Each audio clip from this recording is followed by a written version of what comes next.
We in here like swimwear. Let me make sure. Talk for me, quick, Meryl. Yeah. Damn, On too much of a New just yelling in people's ear. Huh? This is what it is. You Mm-hmm. couldn't say, "Hey, what's up?" Nothing. Just yelling. Nah, we had him with the year. That's what we had to do. All right, bro. Yeah, we can hear you. All right, all right. It should be up. I don't know if you see it. Mm-hmm. I'm sharing it right now. Ooh, hey, Stream Elements been up on point today. Bro, hey, they be popping up in here quick, dude. Hey, for like a whole year, I couldn't get Stream Elements in my chat, and now all of a sudden we got Stream Elements just popping up as the first viewer up in here. But all right, while you're sharing it, we'll do an intro. Yes, sir. What's popping, my people? We back for the second episode in the second week doing Crooks' Corner. Hope y'all are all doing good. Hope y'all safe. Hope y'all healthy. Hope y'all having a good ass day. Even if you having a bad day, still be grateful that you was alive. You feel me? It's always a good day when you breathing. You feel me? If you guys don't know who I am obviously, of course, Crooks the Great. You're on the channel. Hopefully, you guys enjoy your experience here.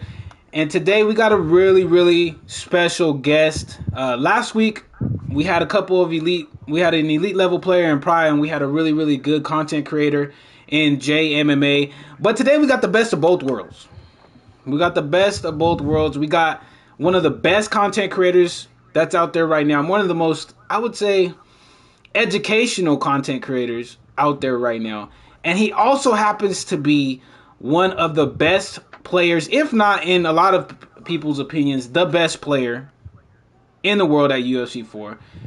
He also happens to be my campmate who beats my ass most of the time when we fight, and that's Romero 17. You good though? You good though? What's up, everybody? You still be making me sweat. Don't tell these people so making it sound like I'm doing you dirty or some Rock Lee Hey, garage. he do. Hey, so just a little insight for you guys into what I'm talking about. Romero helped me the day that I was preparing for the fight that I lost against Nick Diaz in the ESFL tournament. This dude was beating my ass like an hour before with Alex. And then he switched to Izzy. I beat him, and then he went right back to Alex and just just kept fucking me up. So it's not a fun time. I feel like a lot of people don't have a fun time when they play you, Meryl. Like, I'm not gonna lie. I try to have fun when I'm playing too, but I can kind of see when like gears flip. Like I always try different stuff. Like I just try not to think too much when I'm playing. Like I'll see when there's a time to like switch to flip when I want to win or I just want to have fun and entertain. Yeah, I feel it, bro. We all gotta have that switch. That's what I be trying to tell people. That fighting somebody when they're just trying to entertain is gonna be way different from when they're just trying to compete. When they're trying to For compete sure. and they lock it in, it's a whole big problem. But For sure. let me set the game real quick, and then we will get it popping. All right. Yo, what's good, Jay Jeezer? What's good, Dark? What's good, IR? What's good, Coop? How you guys doing? Welcome to the stream. Appreciate y'all being in here. Dark, I 1v1 fans. First of all, I don't even really be calling people fans like that. They just be supporters. And number two, I do 1v1 people, but you have to catch me on a day where I'm doing subscribers and fighting channel members and stuff like that, which is not today because we doing Crooks' Corner. But so we're gonna go ahead and jump into the first question. Meryl, you ready for this? Yeah, I'm ready. We got some hard hitting questions. We gonna learn a lot today about Romero 17. Some of the stuff y'all might already know, but some things y'all might not know. So we gonna go ahead and jump into. Actually, I need to post up that we're live in the Discord real quick. I don't know what I'm talking about. Yeah, no, they're gonna learn a lot because a lot of people either they'll see it like I'm an obviously college athlete and everything else. Oh, and I'm also good at video games, but it's always good to have people actually know me for who I am and what I do, and it helps kind of humanize me a little bit, not just some dude that's just good at video games. So I always enjoy interviews like this too. Yeah. It kind of it humanizes what everybody thinks. You know what I mean? Like what everybody sees you as. I feel like a lot of people tend to I feel like a lot of people tend to think like that. We don't go through things that normal humans go through. Like, hey, we got to go to the bathroom, or like, we have off fights or something. You know what I mean? So it's nice to just get these interviews in, just to get people more acquainted with who you guys are as people. I feel like, especially you more so, like through your videos, you don't really live stream that much. So I feel like a lot of people can't always catch that, or for those that can't catch it, they get to know you. So we doing it. I'm just posting up that we're live in the Discords real quick, guys. We're gonna get this posted up, and then we're gonna get it cracking with Romero, because I know his time is precious, because boy out here wrestling like a motherfucker. If y'all could only see our group chat, yo, this motherfucker be posting wrestling results in there like every other weekend. This is the one time I get a break too, because I got the busted finger and everything up. But I'm gonna be wrestling on January 7th, so I'm gonna have fun, take some heads there, and then I got some people I gotta beat. Yeah, hey, more power to you, brother. Hey, you need to be posting up them videos like you were, that little video, the little compilation that you did. That was Yeah, nice. I was hyper focused. I could actually post some clips from the conference tournament. Like I have it on my phone, but I was dude, the day after the tournament, I wanted to go see my girlfriend down in Florida. So I was like, all right, cool, made the finals with a busted hand, and I lost to the guy ranked number 4 in the country and like wrestling with one hand. Like, yeah, it was a nice match, but I'll do better next time. Yeah, And I was like, fuck this, I'm good. I'm like, see you, my boy. I'm out to Florida. yeah, hey, I don't blame you, bro. I don't blame you. Y'all should do the podcast while fighting. No, bro. Y'all don't want to see that. Y'all don't want to see that. We gotta save those for videos. People be trying to get me to fight anybody up on stream, bro. It'll be like, if we run into each other, we'll do it. But if not, I gotta save those for videos, yo. Gotta save those for videos. I like to schedule that stuff. Marshall and I might do something because now he has a PS5. Because for a year, this motherfucker went on strike against Sony because he was mad about some shit or whatever, and then he finally bought it for God of War. So I might have some content going on with Marshall, but that'll be later. Today's about Crooks' Corner. we gonna talk off stream too. I need to get some things in with Marshall too. You know what I mean? I got you. But we gonna work on it. But anyways, we got it all posted up. We're good to go. Let's go ahead and jump into the questions that we have for Mr. Romero 17 up in here. All right, so the first question we got for you, man, is what made you get into playing EA Sports UFC? Because I know obviously you have a background obviously in a mixed martial arts in wrestling. Is that what kind of got you in, or you just popped on a UFC fight or an MMA fight just in general? It doesn't have to be a UFC fight, and that kind of is what got you into like, hey, I think I want to try to play this game, or how did it go about? All right, so this is a story. This is a story. If you've heard it anywhere else, like it's pretty consistent. But I actually there's 2 ways. I got introduced into MMA. I saw a fight between Jose Aldo and Frankie Edgar, and it was a rerun. But to get into the games, that's what kind of got me into like MMA, to make me pursue wrestling, because I wanted to learn how to fight. Because I saw these guys that were of a smaller stature, but their skill was just like, I'm like, wow, like there's real life people out here training to go and do harm, but in an honorable way, in a respectable martial arts gritty type of way. At the end of the fight, very respectful, and it was something I've always enjoyed watching, because the shows I was watching when I was growing up, a lot of it was like anime and all this other stuff, and I'd be like, man, I want to fight, I want to be one of the best, I want to do stuff like this. Gaming wise though, there's over at the Spring Valley Marketplace over in Rockland, there would always be like a free play testing type of thing where you could play whatever game was out. At the time, I do think it was UFC 2 or could have been Undisputed 3. I didn't play Undisputed 3 on console because my family's poor, so we didn't have that at the time. But it might have been UFC 2 or whatever, and I hopped on. It was the middleweight division, and I was playing a video game, and then some dude, he's like, oh, let's play a game, and I kicked his ass, and his friend went to go play me. Kicked his ass too. I was playing, I'm like, damn, bro, like I kind of like this stuff. So that was kind of like foreshadowing. Okay, maybe I might be good at this game later. So fast forward into like the EA Sports UFC 3 series. Part of why I was able to get into the game series was I started wrestling really late, so I didn't start early like a lot of guys do when they start 4 or 5 years old, right out the womb, et cetera, et cetera. I started my junior year of high school, and part of that was for other reasons. But I did pretty well. I ended up just with 2 years of wrestling. When I got to college, my freshman and sophomore year, I made it to nationals both times. But I was also managing a lot with trying to pay my way through school, trying to do all the transportation stuff on my own. Really, like, it was really relatively tough. And then on top of that, because I was always rushing, I'm trying to catch up to these guys who have been doing the sport way longer than I. So my body was going through injuries at a little bit of a faster rate. So at one point, I just ended up taking a break from the sport of wrestling to an extent and just kind of coaching, shadowing one of my head coaches and shadowing him. And then when I started playing the video games again, I think I might have played at a teammate's house or I just I saw him playing. I'm like, damn, if I'm playing this game and I apply similar concepts to what I am coaching in wrestling or what I'm seeing how my coach teaches, this should be a good game.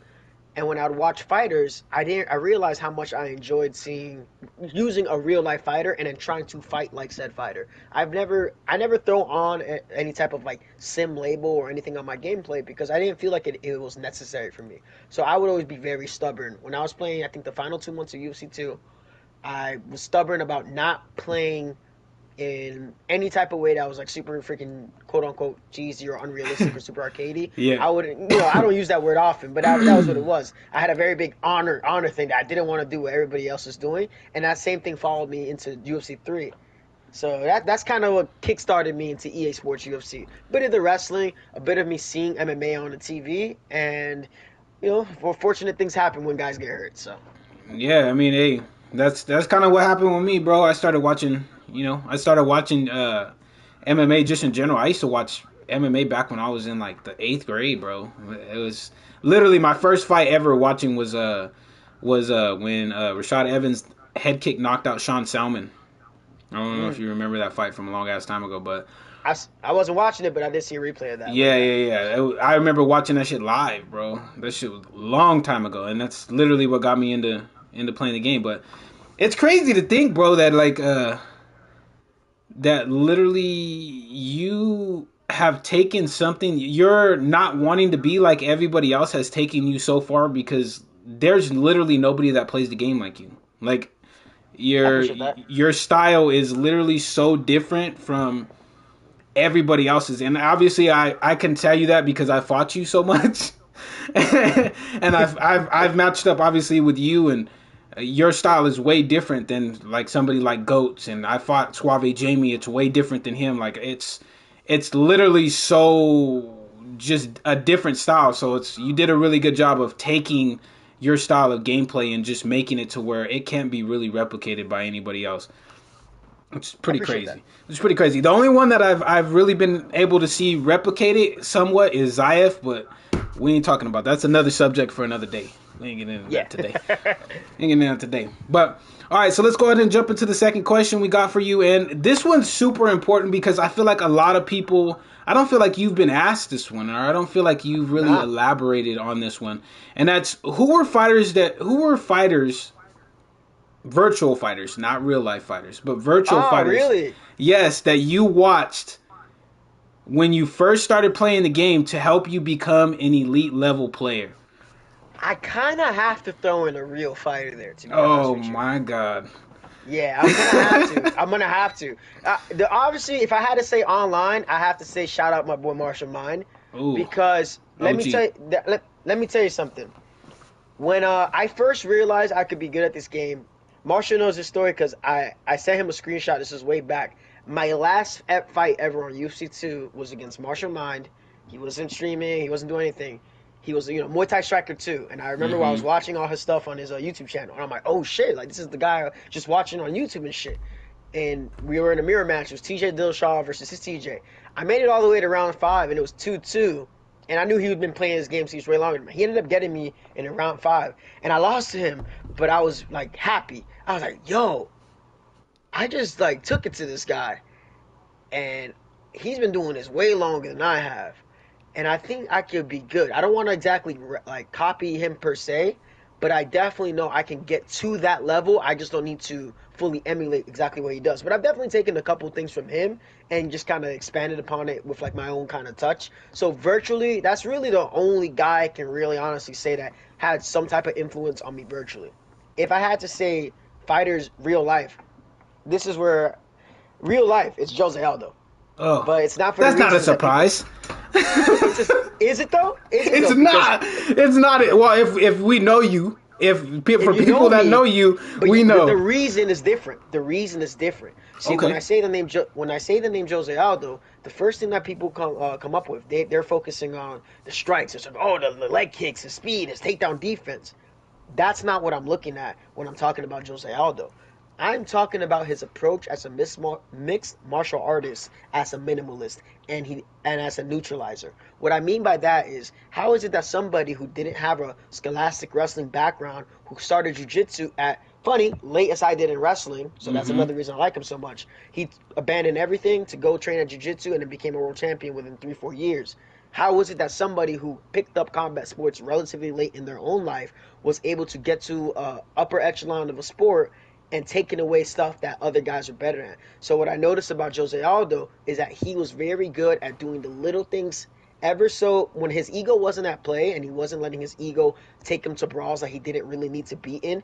He was very, very, very precise, and he would just discourage guys from ever upping the activity against him. And I admired that. I would see like he would go against guys who were high quality wrestlers. Like Frankie was a 4-time D1 NCAA qualifier, but Chad Mendes was an NCAA finalist. Yeah. And he was able to scramble out, stop takedowns, chop at their legs, but it was the efficiency in how he was able to execute on the spot and make those adjustments. But since so many people, especially in mixed martial arts, are so focused on the outcome, the outcome, the outcome, whether it's a win or a loss, they don't really see the little intricate details that a lot of the fighters that we admire and that we watch on pay-per-view do really well. Even a loss, there's fights where guys have lost, and even the guy that was losing the fight, there was a couple things that they did really freaking well, and it just so happened that the other fighter was able to capitalize on something they may have read in the middle of that fight. But all those approaches, a neutralizer in MMA, is really where I got a lot of my inspiration from, because as you said, there's not a lot of people that can replicate what I do. And what I try to do when I'm playing in a series, I try to take away whatever you're good at.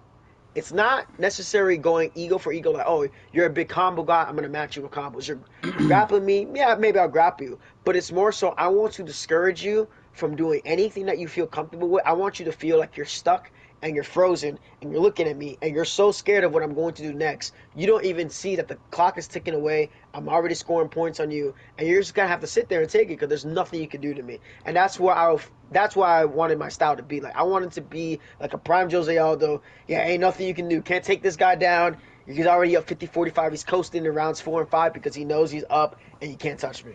Yeah, yeah. Then that's a John Jones approach too, man. John Jones Mm-hmm. would. That's what makes John Jones so like this anomaly is like he would literally. Prime example, what he did to Glover Teixeira when they fought. He literally fought him in the clinch, which is where Glover was really good at back in the day, and literally just Mm-hmm. neutralized the shit out of him, beat him. He out wrestles Daniel Cormier, takes him down, and he literally beats you where your strength is at. So it's crazy, but that's real interesting, man. I would have thought so. No, like competitive, like you didn't watch Kinetic, Nope. Anza, none of those guys, Nope. man. I would have thought you Nope. would have been watching, and that's just more impressive to me because I didn't know that. Obviously, I've never asked you that question, and I've never really heard you talk about watching anybody. So I figured I would ask you, but that's really just a testament to your smarts, bro. Like how smart and how sophisticated really you are that you didn't need to watch other fighters in order to become the level of player that you are. And that's really just, it's crazy to think, man. And not a lot of people could do that. I don't recommend anybody else in the chat trying to learn that way. Definitely be watching people and seeing what they do great and doing and trying to take things from them and adding it into your own games, because there's not a lot of people that are going to be out there like Romero that can really just take that and just put it to use and then become one of the best players in the world. It's very, very rare to do that. I'll Um, add something to that though. There was something I did do. I watched, so when I was also getting better at UFC 3, and you know when people lose, the first thing it's we usually try to say, all right, whatever happens. I mean, sometimes it is what it is. Like it happens, you lose in this game. Maybe there was an exploit, guys using stuff like that. That all happens. But if I had a close fight with somebody, I would, and I had the time at the time. Like if I had the time, I would record the matches I lost, and I would watch what I did wrong, and that's how I would get better. And the only time you could ever catch me watching somebody else is if I'm trying to see what their tendencies are so I could beat them. But when I would watch my own film back, now I'm looking at it from a perspective like, all right, what would this person need to do to beat me, and then how can I stop this person from thinking like me so I can beat them? So there was a point in time where I was really like, I gotta really up my skill level. I was more. There was a point in UFC 3 I was more in practice mode than I ever was touching ranked championships. I didn't play ranked at all. I was just practice mode, and then I'd go on quick fight, and I would use that as experimentation to figure out what works. And that was just my approach to it, and thankfully, yeah, it turned out worked pretty well. So Yeah, and that's something that I've talked about too on my stream as well. Is like utilizing practice mode. Practice mode is your best friend, especially at drop. At release, practice mode is your best friend.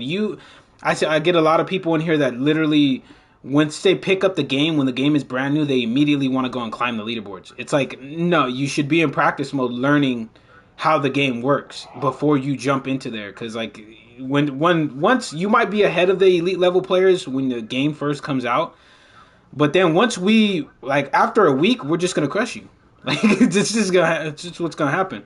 But and back to your point that you made previously earlier about watching Jose Aldo film. A lot of you guys don't know this, but I do the same thing with my boxing. I watch a lot of Lomachenko videos.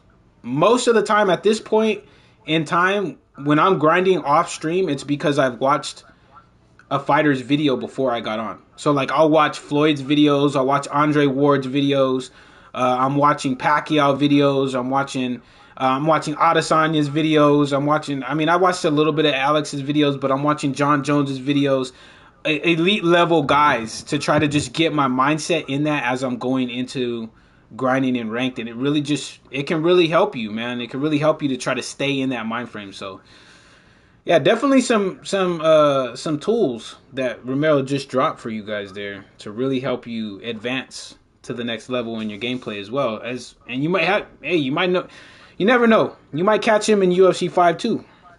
You never know. But the next thing I wanted to get into with you, Mero, I feel like a lot of people don't know this because, like we were talking about before stream, you don't really shove this in people's faces and you don't really like point it out to people when they're complaining. Is that you're a game changer for UFC? Which, for those of you guys that don't know what a game changer is, they test builds of the game before it's released, so that way they can give feedback to the game makers on what, like, hey, this doesn't function well, I think this, and they give feedback on like, hey, this would look better, this animation needs to be a little bit cleaner, there's a bug here, and amongst different stuff like that. And then after release, they're still testing new builds of the game, all the updates that you guys see in terms of gameplay, like gameplay changes, like animation changes, animations, like new animations being added. They test things like that to make sure everything's functioning properly. So there's a lot of things that game changers do. But what I kind of want to get into with you, Romero, is like what are really how big of a responsibility do you have as a game changer for the community? Like how big of a weight do you feel like, hey, I need to make this game as best I can for the community that I play in? Like how big of a weight does that feel on you? I honestly don't feel too much of a weight, because if it's like a weight, it would have to feel like a burden as something I don't want to do. So before I even became a game changer, so there's a bit of my philosophy when I found stuff. I'm sure you know this, but a lot of elite players used to hide stuff from lower ranked players. They would find stuff and they would kind of keep it hush hush. I don't need these guys to figure this stuff out so I can stay at the best of the leaderboards. And it was very unhealthy, not just for the game but also for the community. So if you ever want to take a look through my posts in Operation Sports way before I was a game changer, I would be going tooth and nail trying to find what counters this, or I would be talking to the devs. I'm like, hey, this is busted. I'm explaining why this is busted and why this is not good, and et cetera, et cetera. And eventually, when they were doing whatever secret voodoo council stuff for the EA game changes that they had going on, they selected me. And as I saw, it was kind of what I expected, because I've heard of like the game changer stuff of experience when it comes to the games, and it really comes down to how well the developers can mesh. Obviously, at the time that I got in, we lost Jeff Howard. He ended up going to God of War and then working on God of War Ragnarok. So yeah, I got to thank Jeff Howard for how amazing that game looks. But he was a big point into how good UFC 3 was. But even that game could have been a lot better. So unfortunately, I'm sure this is already public, so I can kind of speak on it. But in order for the game changers to do their job effectively, which is we want us to test, right? You want us to do whatever we can, build wise, feedback wise, etc., etc. There has to be a stronger connection between the devs, all the other devs, and the game changers, and then we have to be able to effectively communicate.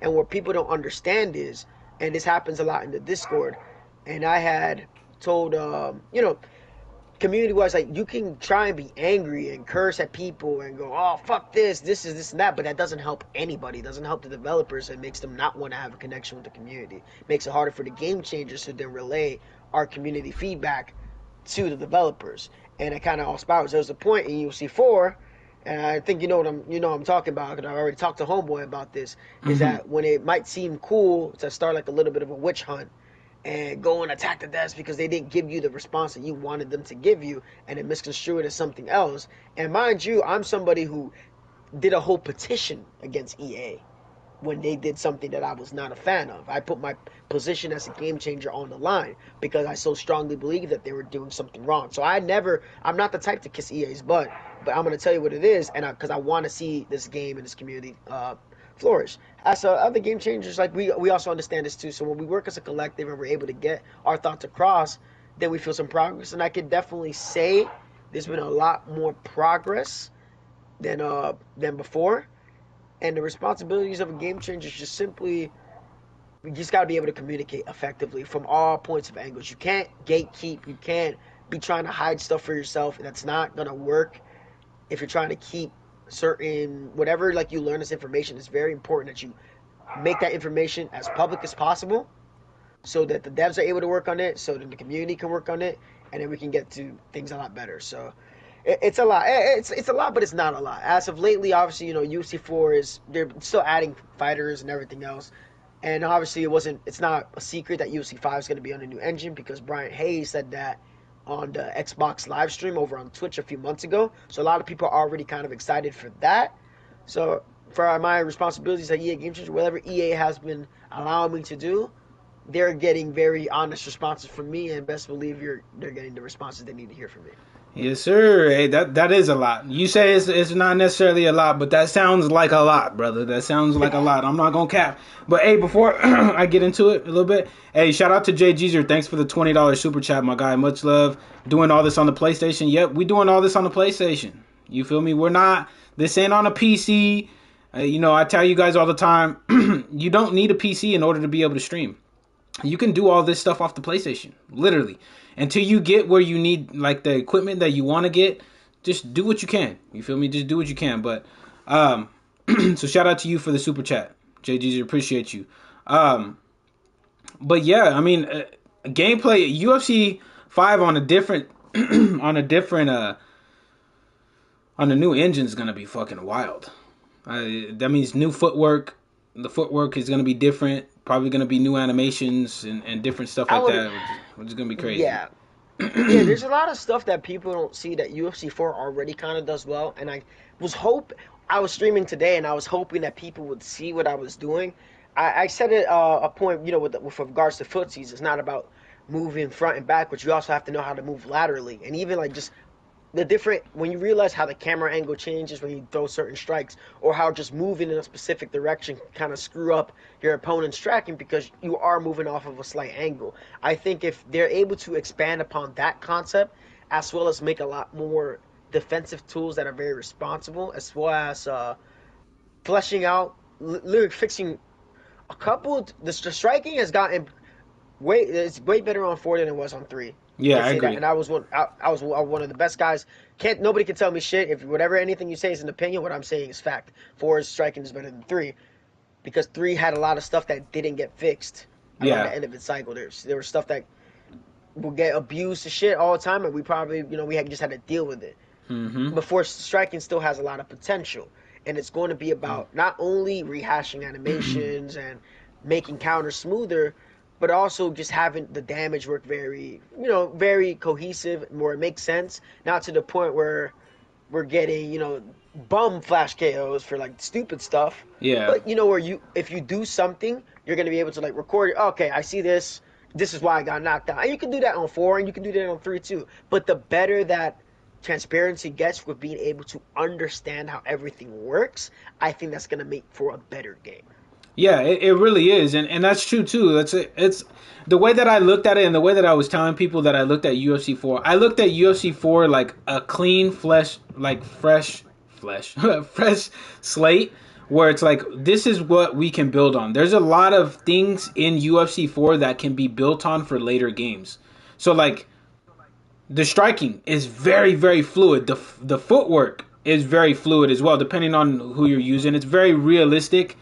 Guys have very realistic footwork. I mean, if they're a clod hopper in real life and they have terrible footwork, they're literally going to have terrible footwork in the game. They're going to be sticks in the mud. But guys like Connors, Wonder Boy, guys that have very good footwork in real life are going to have good footwork in the game. And it feels very, very fluid. And I'm going to go back to something that we talked about last week with Pride that you actually just touched on again, is angles. Angles. That was something that I asked Pry and Jay last week what they would like to see changed for UFC 5. I believe it was a fan question, or a chat question. And Pry said he would like to see more angles, better angles, being able to cut more angles, being able to do certain things just based off of your positioning with your fighter.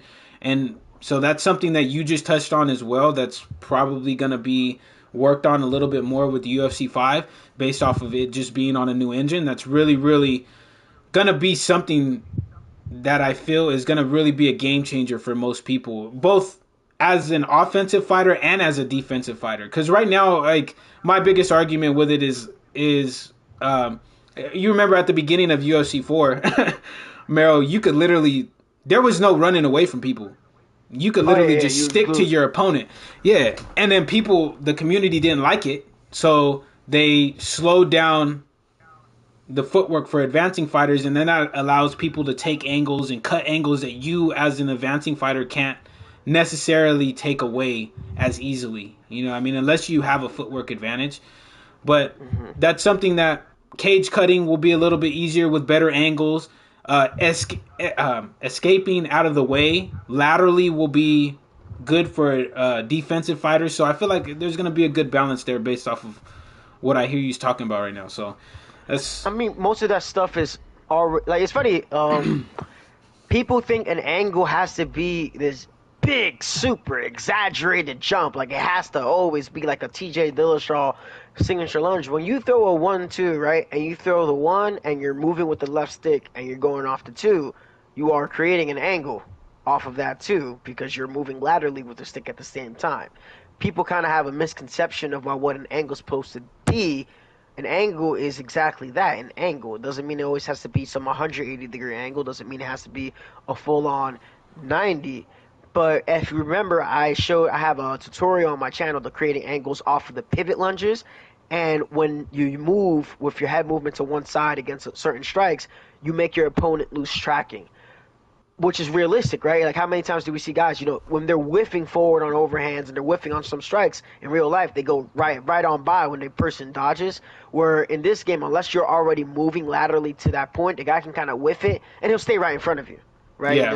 There's no loss of balance with that. So that stuff is already prevalent. As I've gotten better, there's actually a point I want to get across. Like, players now, I mean, you see me do like the circling body hooks and all this stuff, like those angled body hooks and whatnot, or like I'll do it to cut somebody off. Like, that's an example of angled work. The camera itself also, I feel, needs to be revamped because it rewards too much for the retreating at a higher level.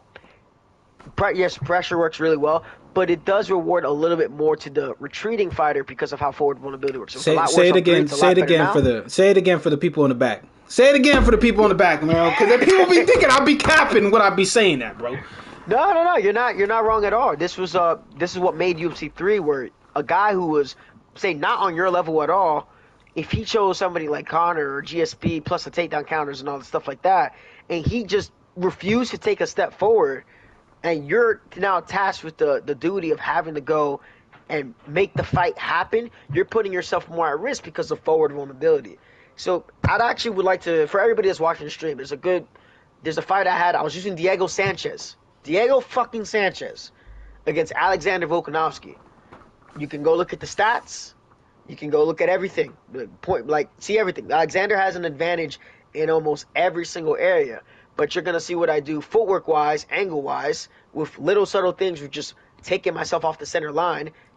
The game also does a really good job of the whole sticky cage thing, where if you get your back too close, but that's just another thing with like cage cutting that we can expand upon. But just literally simple things, just moving the left stick in the direction you want to go, knowing when you're not holding forward too much, knowing when you're holding too much to one side.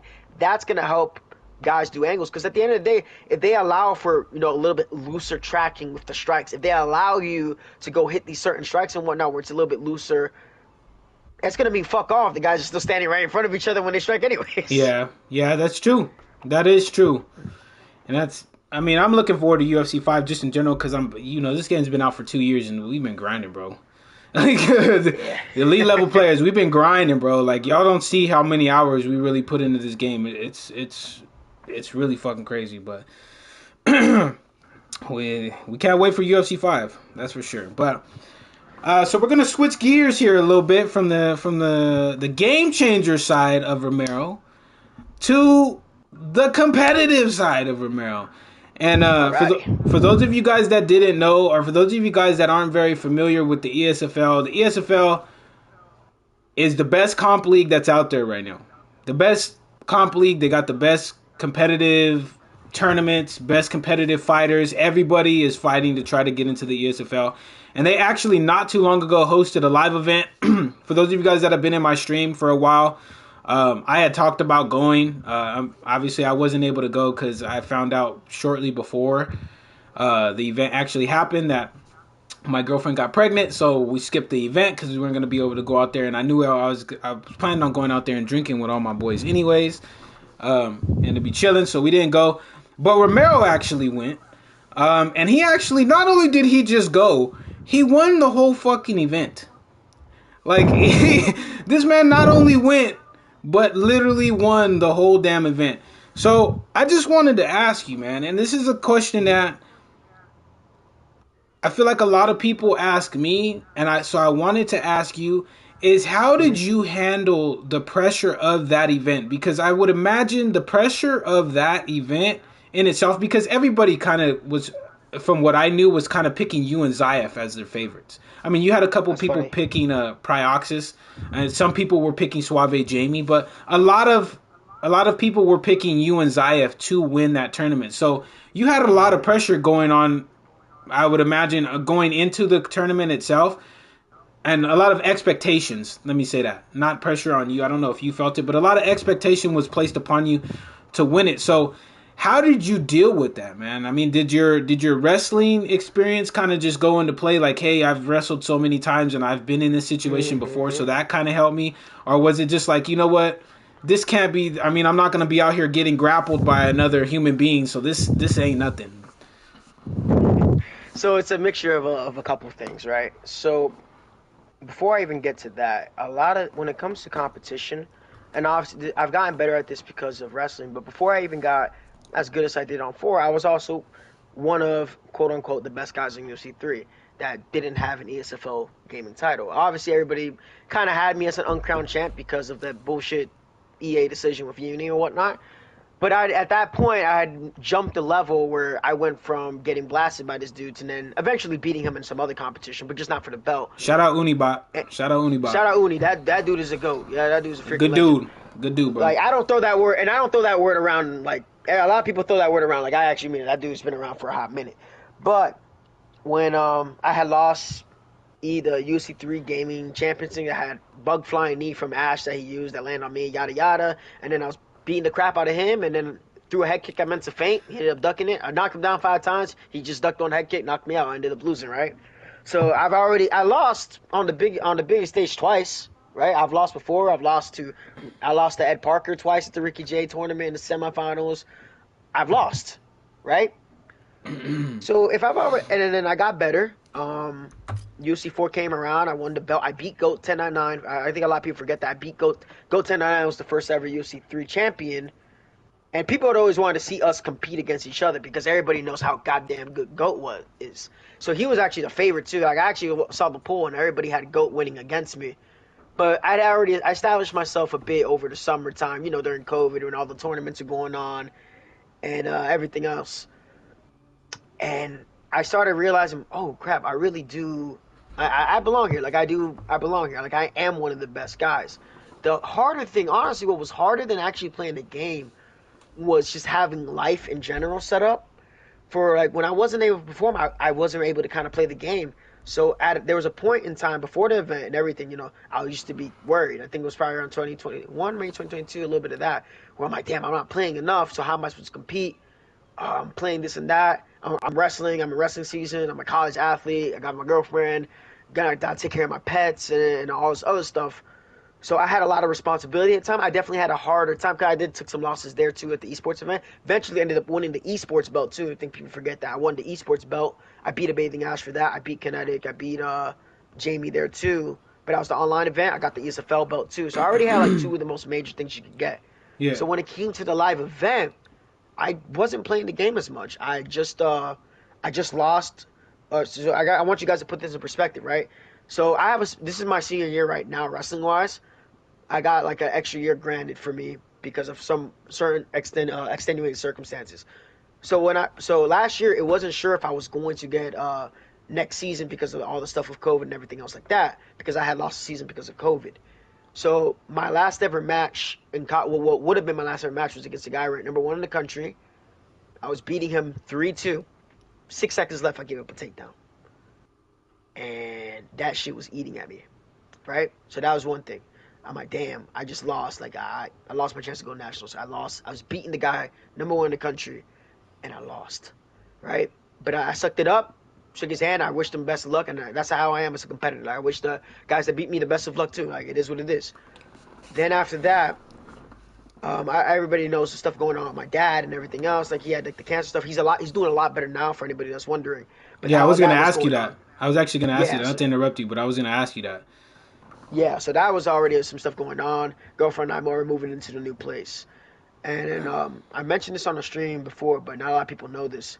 About 2 months before the Vegas event, my best friend died. April 18th, he died in a car accident. And I'm not the type of guy that gets depressed or anything like that, but that was probably the closest I ever came to getting depressed. So I already wasn't playing the game. I already kind of had a bittersweet ending to what I thought would have been the ending for my wrestling career. I thought that was going to be a thing there. So I already kind of been dealt with like Shannon State, and then my best friend, the guy that helped me get back into college, because I was helping him out so much, he ended up passing away way too young, tragically way too young. And that was a very dark time for me. And I remember something that his uncle had said at the second day of this funeral service. He said, "Do something that his name was a Ken. Do something that a Ken would do." To give you an insight of how my friend was, he tried to cross the border to Canada 3 times, right, to train. By the third time, he ran into a purple belt at the border of Canada. The purple belt trained at TriStar Gym, where GSP trains, and he got to meet GSP and train at the same gym. This is how driven this dude was. He's a very special individual, and that stuck with me. So this is all before Vegas, right? It's all before Vegas, before an event where I wasn't even sure if I was going to compete. I didn't have the funds. I wasn't sure. I was barely playing the game. I was not sure. And then obviously my best friend had just passed away. And I remember hearing that. And I went on to compete in a wrestling tournament. I went first senior level tournament. I beat a D1 guy that was a starter. Beat him. I lost a freaking All-American from Rutgers second round, but I made the quarterfinals of a senior level tournament on like 2-3 days notice of not even planning to wrestle because I was so heartbroken that I lost my friend. And I remember I'm like, damn, that wasn't so bad. Like I went out there, I went after some shit, and I just fucking did it. Who gives a shit if I lose, right? I just went out there, I'm just living life, and I'm doing it. And that's exactly how my friend would want to live stuff. So when it came to Vegas, I had a lot of support from my subscribers. I had a lot of help from all my friends. Obviously, you guys, especially you probably helped me out when I had COVID. Like you guys, all you guys like helped me out in some way during that time. We were able to raise up the money so I could take the flight and book the hotel so I could go to Vegas. Of course, the expectation was there for me to go and win the whole damn thing. But I kind of released myself from that, forcing myself. I gotta win. I gotta win. I gotta win. I was just like, I'm just gonna live in the moment, and I'm gonna take this where it's gonna take me. I wasn't even playing the game the day before the event. I was doing jujitsu with Z Hunter, Marshall, Balian. Like we're having a good time, just enjoying being present at the moment because that's how I know exactly how my best friend would approach this stuff to life. So, but the day of the event, my father called me. He was going through some stuff, and I told him, "I look, I got you." There's something that kind of hit me. I'm like, "Don't worry, I got this. Like, I got you." Like, I didn't have no money at the time, but I was like, "I'm damn sure gonna get some money at the end of the day. It don't matter, because I know when I'm not at my best, it damn sure ain't no way in hell I ain't top three in this bitch." So by the time competing came around, I felt not nothing, but I felt just I knew that the way that the rounds were set up, I was gonna have ample time to warm up and actually get ready to be able to compete. So I actually warmed up with Zayaf and Marshall Mind right before my first match with Zayaf. We went crazy the first fight, and I got knocked out trying to go for one of my 4-piece head kicks. My timing was a little off. Second fight, beating the piss out of him, and then he got one of the craziest, very fortunate rocks to win that. But I was just like, okay, cool, I lost, cool, doesn't matter. I just gotta win the next 5, right? So I was just taking it one match at a time, and I realized I'm like, that's it, like whatever. I lost. It didn't matter. I was just enjoying the fact that I was blessed with this opportunity to still be here, to still be able to compete and do something that I wasn't even expected to do. I started this channel to just show gameplay, help out other people get better at a game, at a martial arts that I like join. Now here I am competing in Las Vegas to try to win, a belt and some money. So as it progressed, I got better. Pry was actually my match right after losing to Zai, and I beat Pry. Then I beat Dave. I beat Noetta. I beat Dabikin. I just ended up beating everybody else I saw across, and I ended up earning the second. Was it the second seed? Yeah. I ended up earning the second seed for like the final 8. And by that time, I was just I'm here. It doesn't matter who's on, if whether it was gonna be Jamie or Zayaf. I'm like, I'm gonna beat them because I'm here. I'm ready to go. I was meditating a bit for the event. I was walking through like the little hallway thing, envisioning like not even the event itself, but like NCAAs for wrestling. I was just there, very present at the moment, and I had no qualms about whether if I won or lost or not. I just knew that I was gonna go out there to compete and do what I do best. Yeah, and just to kind of expand on the story about your best friend, which obviously R.I.P. I hope his family's doing good, and I mean he would have wanted you to compete in that too. Yeah.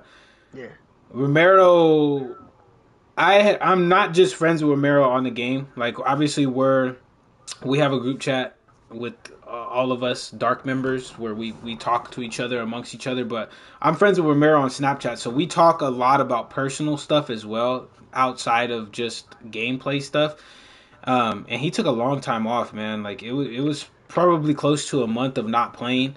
I remember trying to get a video in with you. I think like 3 weeks after that, and you were just like, you know what, I'm not even in the zone to really be playing right now, bro. So from you to be able to switch into starting to do all that stuff in your personal life and then coming into the event and then just dominating the way that you did, I think and I think that was the only fight I seen you lose the only set I saw you lose was to Zayef. And Yeah. literally, obviously, we just talked about earlier, Zayef is the closest person I've ever seen replicating Romero's style. So that definitely wasn't a loss to really be like, oh man, I lost to him. But you also ran into K Young Butter too, and I remember I remember telling Butter, I was like, hey bro, you hey, do everything you can. You better be locked in, but like good luck, because I remember. Do you remember that I messaged you after you lost to Zayef, and I was like, Meryl, you look like, are you nervous, bro, or what? And you were like, nah. You're like, I got it, Crooks. I'm just warming up. And then you proceeded to just dominate everybody after that. So I was like, oh, Meryl's good. I remember telling my girl, because I was sitting there watching it in my front room. I watched you compete in the semifinals, and then I watched her, and she's like, why are you watching it? I'm like, because one of my teammates is competing. I watch everybody compete. Even when I'm not competing, I'm watching it. If I might not be chatting, but I'm watching it. And then we had to go to my girl's family's house, and I'm still watching you against Jamie on my phone, right? And you won, and then you went off on your soliloquy. When Bane asked you how does it feel, and I was just like, man, my boy went through a lot.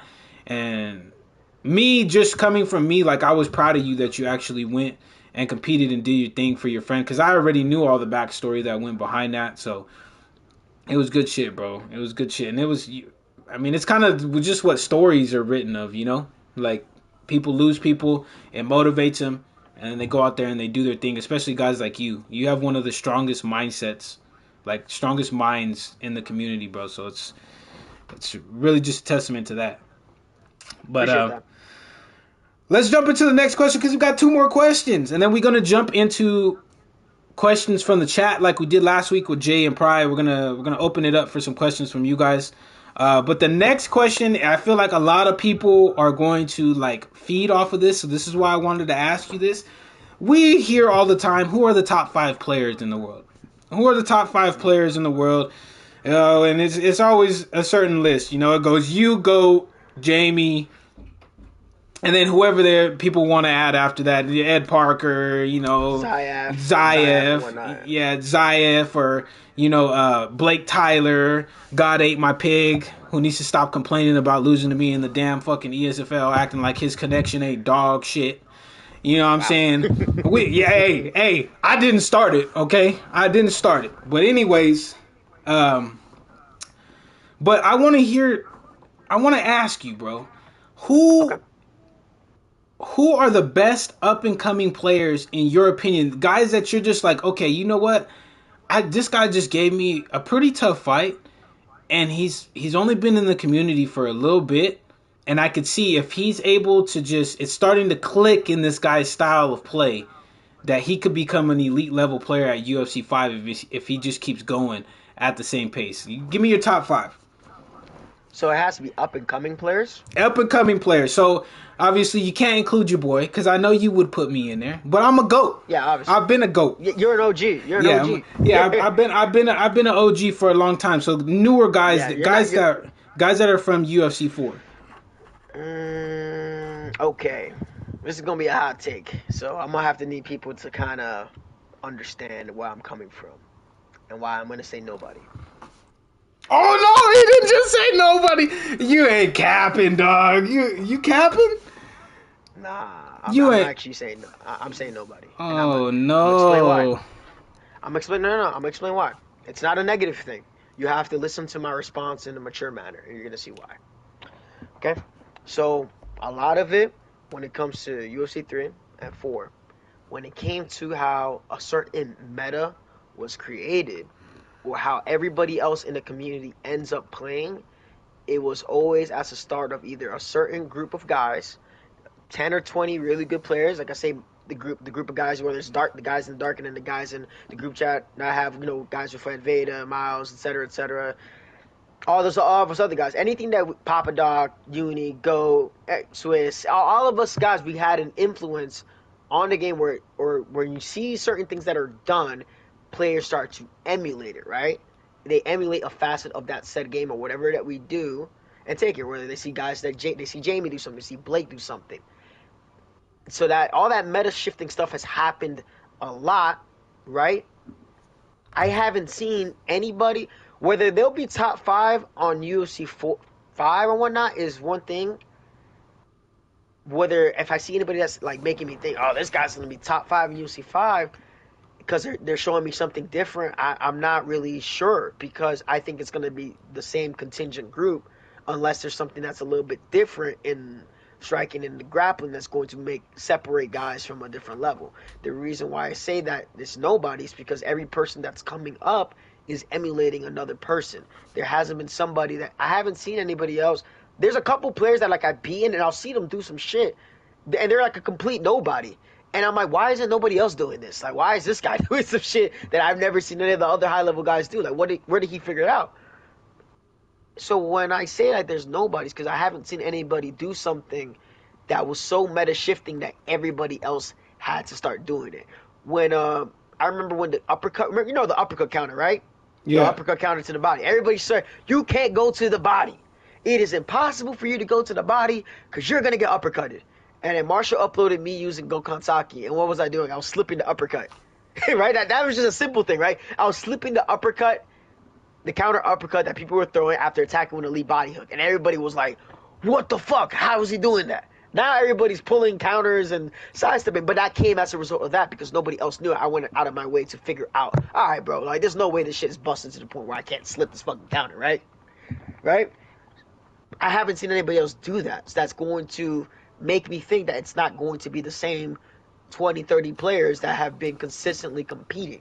I'm not saying top, like, notice, I'm not saying top 5, oh, this is the greatest guys who, I'm not talking about us. I'm not talking about like those guys. I'm talking about like the consistent 30, 40 guys who are competing in ESFL, who are always the upper echelon and compared to the rest of the 90% of the gaming population in UFC 4, because the game, all the knowledge is already so much out about this game. Anybody can take a win off anybody in a given day. It's all a matter of consistency. So that's why I say like, nobody. It's like I haven't seen it.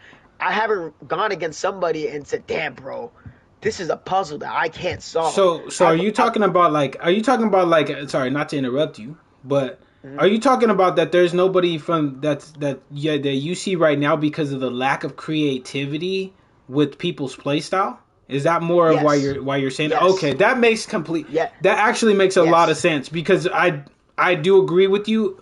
People tend to try, and this is something that I preach, that I've told you before to Romero about a lot of people in the community. People love to just copy and paste styles. I mean, you've seen prime example of it, Ed Parker in UFC 3. The slip uppercuts to the body, bro.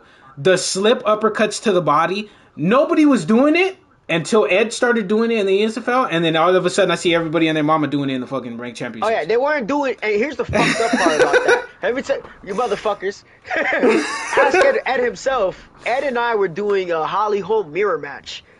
And we were fighting in women's bantamweight for shits and giggles, and that's where we both found it. But I wasn't competing in ESFL at the time, so Ed was like, I'm gonna go do this shit in ESFL. So he goes and does it. Everybody says, "Fucking Ed discovered it." I'm like, "You piece of shit." Yeah, we did that. Yeah, and I mean, and people do that, man. Like they'll take something, and prime example of it now is Pry, because of the popularity that Pry has really amassed and his the following that he really has now. When he goes to the body, people want to do that thing. You see people trying to go and bodying people, and it's like, hey, relax, bro. You can't set it up like that. Pry sets it up in a certain way, and that's his style of setting it up. And that's why earlier when we were talking, you need to take what people do, what you see people are good at, and incorporate it with your own style of play. Don't just take it and then literally copy and paste it, because then it's real easy for somebody like me or somebody like Romero that we're elite level players to just go in and be like, okay, well, he's doing the same thing that Pry does, so this is, if I could beat Pry, I could beat you. Like, okay, yeah. So you even know, on to that, creativity. creativity wise. So I want you guys, after this is over, I want you guys to go on my stream, right? I want you guys to watch 2 fights. It was against the same person. It was, I chose Dan Severn because some motherfucker told me to do that. And I went against a pretty good Anthony Johnson. Now, the thing was, when we're talking about copy and pasting, there's a certain meme I like about, I think was it Shaq or Michael Jordan? I think it might have been Shaq. And it's like, you can't fool me. I'm familiar with your game. Right? Like, I'm familiar with your game. Where I can see what somebody's shot selection is, and I know what type of game they're playing. So I think it was a close fight. It could have gone my way, but it didn't go my way. The first fight, I ended up losing like a little tiny decision to fucking Anthony Johnson with Dan Severn. I ran into the same guy again, same stream. I 50-45'd him with Diego Sanchez against Alexander Volkanovski. 50-45, meaning I won every single round. And what you're going to hear me talk about on stream is like, well, this guy is so adamant. Like, he is so adamant about taking one, taking a little bit of damage and then hoping that I chase him. He continued to do that for the rest of the 4 rounds of the fight after round 1. And no matter, he was so scared to open up and do something different. He never wanted to be first. He never wanted to go forward. He just always wanted to counter the entire time. And then you'll see me in round 5. I'm there. I'm like, people telling me to knock this guy out. I'm telling them, like, I don't have to. Like, he doesn't want to win. Like he's just waiting for me to make the mistake. So why am I going to give him the opportunity to make that mistake? But just to make something, well known, I don't like it when people use the term meta in a negative light because it's a very foolish thing to do. Meta stands for, some people say it and they don't even know what it means. Meta means most effective tactics available. That is what it stands for. This is prevalent in combat sports. This is prevalent in regular sports. When you see guys wrestling, they're not hitting flying squirrels for their entries every time. They're looking to hit their setups to their singles or to the double leg slide bys, whatever type of offense they have. When you see boxers boxing, they're not doing some super noodle dragon punch, right? That's not what Gervonta Davis is doing. He's simply working his cross, angling off of his cross or landing one of his hooks and setting up the right angle to land stuff. That's all it is. Most effective tactics available to whatever the situation is at hand. The problem is, and what JMMA is saying in the comments too, where it's quote unquote annoying, is where the other guy, because he's just copying and pasting and doing what he sees another person's do, he doesn't really have an ability to adapt or do anything else if the game plan's not going his way. Now you're just kind of pressing the buttons and just hoping, all right, maybe he'll actually do something to make this fight exciting so that I can go capitalize and get my knockout victory, because people are scared to take chances. Yeah. Yeah, and I feel like and you could tell me if I'm capping or not, man. But I feel like a lot of people's problem isn't the meta, what they consider the meta of the game. It's the fighters that are being used while using the meta. And you hear a lot of people complain about it. People complain about metas when they're talking about Jan and Robert Whittaker. Those are the two people that were like, man, the block breaking meta. Every time somebody brings up block breaking, it's always, well, Piotr Jan can just block break you, and so can Robert Whittaker. It's like, yeah, but those guys' stats make them low key OP'd in a way. It's not the meta, because you can apply that block breaking meta with anybody. You could walk somebody down with Henan Barao and be hitting in their block like that, and chances are you're not going to knock them out. Like, that's it's still the meta, but it's just like, I think people confuse the meta style of play with the fighters that are being used that are really the issue. You know what I mean? So yeah, and it's not even necessarily an issue per se, but it was kind of like how I was talking about in K.M. Butta's tournament. I stopped watching because I just kept seeing a bunch of Jan mirror matches. I'm like, all right, I'm not interested in seeing Jan versus Jan every 2 seconds, because that just comes in point with the character. I like seeing somebody like Swiss use Jan because the motherfucker is going slip straight, lead overhand, spinning heel kick. He's actually hitting angled counters off of like his head movement. He's doing crazy shit with Jan, where like when I'm playing him, I don't really get bored. Like I can't get bored because I'm constantly having to think. Whereas, like what some other guys are saying, they're like, oh yeah, I'm going to do this, and hopefully I get this. If I get this, I get it. There's nothing wrong with the term meta itself. It is what everybody, don't tell me that you're not doing that shit, because you're fighting. You're fighting to win. Everybody is taking something from a specific meta. The problem is like when you go, I have the best Robert Whittaker, or I have the best this and that, and you play exactly the same way that you do with this guy, that you play with the other guy. You don't have the best shit. You just use the same fucking thing with this exact same fighter. Mm-hmm. And that's kind of the thing too, is like, people don't know that's one of the real reasons why I got into Dark. And you could tell me if I'm lying, but remember if for those of you guys that have been here long enough to remember when I got into Dark after I won that the esports summer series tournament. And was I using meta fighters in that entire tournament? No, the fuck I was not. I was literally using Ben Askren, BJ Penn. I beat Ed Parker, who Romero just said that he lost to, unfortunately, in Ricky J's tournament. Yeah, I beat Ed Parker with fucking Dominic Cruz and Henan Barao. Like, bro, and he was using Aldo and Rob Font, like, who were 2 meta fighters at the time. And then I literally almost secured the bag with Robbie Lawler in welterweight before he even got buffed. Like, dude, I'm telling you, it can be used. So that creativity that Mero's talking about doesn't necessarily have to be, necessarily always have to be just with a certain fighter. Like, sometimes you can mix up your fighters and fight in a different way. That's why I'm really respected for using Cub Swanson, because you don't see a lot of people using Cub Swanson. Like, but it's also not just the use of the fighter, like, right? Not sorry to cut you off, but it's also, you're good.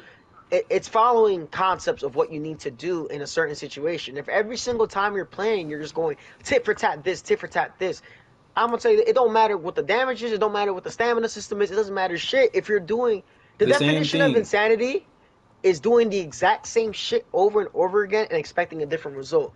If you're not getting your reps in to get your defense better, or getting your reps in to get your offense better, and then you're surprised that the same shit keeps happening to you where you keep on losing, or you're panicking because somebody throws one jab at your block and now you're flipping out about block breaking, bro. That's not gonna help you. Your development is not getting better that way. You gotta go Hmm. man up, go practice. If you want to have fun, go have fun. Practice. It's okay to practice. Go on quick fight. Like, who gives? Don't make it bigger than what it is. Don't look for a single cop out to make an excuse as to why you can't work on your deficiencies as a player. Yes, And that's what sir. Crooks was able to prove a point when he did the summer series. He beat those picks because he followed fundamental concepts extremely well. He kept his head off the center line when he needed to. He attacked the body when he needed to, when he was safe. That is, regardless of who you have, outside if you have somebody shitty like CM Punk or some other guys, more likely than not, you are skewing more things in your favor when you do certain things better than the other guy, especially when there's certain matchups involved. Another thing too, people talking about matchups too. I fought Dustin Poirier. I was using Jim Miller, and I knocked him out with Jim Miller, and I outstruck him by an extreme amount because at the end of the day, if you all your defense is passive defense, I'm not going to respect that for too long, and that's just a fact. If all of your offense is just only offense off the back foot, or only offense where you're only comfortable if I'm in a certain position, I'm going to read that. So guys have to understand is you don't have to stay in one gear the entire time. You need to be able to switch the gears depending on the situation at hand, and the only way for you to do that is to get more repetitions of doing so. Not time. If you spend a lot of time doing shit, then you're just going to replicate shit. Excuse my Hmm. language. But if you spend 30 minutes out of your day just getting some quality in and just making a set goal to do one certain thing, it doesn't matter what the other guy chooses, because time and time again, I've seen guys do it. People call me crazy when I chose Kelvin Gastelum against Robert Whitaker in the esports finals on the UFC's Twitch in a live stream in front of a couple thousand people watching and whatnot. And I beat that boy's Robert Whitaker, which is what everybody else says is OP. Why? I looked into Kelvin Gastelum's stats, matched it up with Robert Whitaker's. Okay, where is Kelvin strong at? I'm going to make sure when I'm using Kelvin, I'm going to utilize his strengths. Yep. And that's Simple as that's that. that's in fight adjustments, ladies and gentlemen. In fight adjustments, you need to be able to stay in one gear, and then if it ain't working, you switch that gear up, and then you switch it up, and you're able to switch it. And if you can have four gears to jump into in between fights, more power to you. The more power you're gonna have, because not everybody in this game that plays this game of UFC 4 can really switch into all four of those gears. Like they really can't, because they don't practice it. And like Romero said, if you don't practice switching into those gears, then guess what? You ain't gonna beat me. Like that's just the way it goes. So, but all right, we're gonna get into the last question that I do have for you here, Mero, and then we're gonna open it up to the chat because we've been going for a cool minute. Is what are your plans for UFC 5, man? Are you going to stay playing comp heavy, or are you going to be on the content creator side, or are you just going to be staying in the middle, kind of how you did with UFC 4? Or what's your plans, man? What's your plans? Well, so I graduate. I'm gonna graduate in June with both my majors. So, woohoo! So Hey, shout out to you, that's my a good guy. thing. Yeah, so I'm actually going to be looking while I'm up here for I'm gonna another time because it's cheap to live up here where I'm at.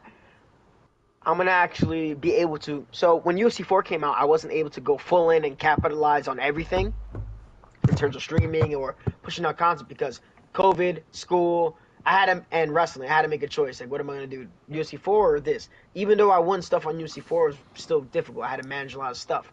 But now because now the responsibility of school and then I'm still gonna be training MMA, wrestling wise, all that stuff, and then eventually I'll be fighting.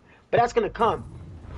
Now that I'll be not tied down with school, I'll be able to live stream more. So when UFC 5 drops, depending on when it drops, so on, all right, I'll be looking to put out more content. So you guys are going to be able to learn from me. I'll be the first guy you guys can look for when it comes to UFC 5 content in terms of teaching out how to get certain things done. Trust me, I got you. But also, I want to be live streaming a lot more, and I'll probably look to do more of a push to potentially push the YouTube channel to be more of a full time thing, or like just as I'm working, just have set schedule time so I can stream it. So I'll be a little bit more all in because I'll actually be able to a lot more because of the less of a restriction with school. So that's what I'll be looking at for UFC 5. Competitively speaking, I'll be honest with you, bro. I love the live event competition. Part of the reason I love the live event competition so much was I said for a long time I said, dude, if I don't deal with lag or anything like that, I'm definitely like the best guy. At least I said at worst top 3, at my best number 1. Excuse me. And obviously I don't know what they're gonna do with servers and everything. Hopefully they make servers better, server connections and all that other stuff fun. But I would love to see more live event competitions into the next iteration of the game because I'll definitely be competing more of that. I love being able to compete in front of people. I enjoy that type of stuff. I enjoy putting on a show. So I'll be looking to more into doing that. If I can compete more in ESFL, I'll definitely do that. But I've come to a point where, excuse me, I've come to a point where I don't have to really fight in ESFL anymore. I like the team state. We're competing in that in January 8th. We're gonna take that dub home, ideally, right? We're gonna take that. We're gonna take that W. Yeah, you already know. You already know. I You put already know us we're gonna take through. that. We You put already us know through. we gonna get in there. Yeah, we gonna get it, right? That's fun. That's different. That's different. I don't. People are telling me, "Oh, why don't you come back?" I'm like, "Well, I already won the. I won the belt. I won the esports belt for the UFC channel, and then I just won a live event competition. I don't have anything I really have to quote unquote protect or do. There's nothing for me to prove to anybody on this game because I've already done it all. So Yep. everything else from this point on can just be for fun. And like I showed, like, if I need to get competitive, I can get competitive. So now, when it's looking into the next game, how the competitive, I think we'll know where the competitive scene is going to be at maybe a month or two. I hope that they don't rush anything competitively speaking into the next game too soon because like UFC 3 and like UFC 4, everything on launch never comes out perfect. It's Mm-hmm. not a good time to do anything competitive, especially when we're taking certain things in consideration, figuring out how games work.